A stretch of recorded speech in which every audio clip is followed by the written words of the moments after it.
আসসালামু আলাইকুম। ওয়ালাইকুম আসসালাম। কেমন আছেন আপনারা? ভালো আছি না? আপনার কি অপারেশন হয়েছিল বাবা? অপারেশন হয়েছিল। কতদিন হইল? এই যে 8 দিন। আচ্ছা, আপনাদের আমাদের সেবা কেমন লাগলো সেই সম্পর্কে একটু কিছু শেয়ার করেন আমাদের সাথে। প্রথমে আপনি বলেন, আপনি তো রোগী, বলেন। আমার তো ভালোই লাগলো সেবা, আমি তো খুব অসুস্থ ছিলাম। সেবা করা আল্লাহ আশীর্বাদ, আমার ভালোই লাগছে।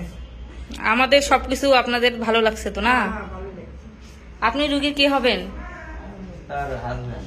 হ্যাঁ, আপনি একটু কিছু বলেন, কেমন লাগলো আমাদের পরিবেশ, আমাদের সেবা, চিকিৎসা? আপনাদের সেবা পরিবেশ সবকিছু উন্নত এবং ভালো, এবং সবচাইতে একটা ভালো বিষয় হচ্ছে যে আমরা এখানে অল টাইম ফ্যামিলিগত ডাক্তার পাইছি। আর কি আমাদের কোনো হয়রানি হওয়া লাগে নাই, বা অল টাইমের জন্য সেবা ঠিক মতোই পাইছি। এবং আমরা এই ক্লিনিকে মনে করেন যে তারা নিজস্ব ভাবে 4টা ডাক্তার আছে আর কি, ওনারা অল টাইম আমাদের পাশে থেকে ঠিকভাবে সেবা দিচ্ছে। আচ্ছা, আপনারা আমাদের সেবা পায় খুশি তো না? ইনশাআল্লাহ। আচ্ছা, ধন্যবাদ।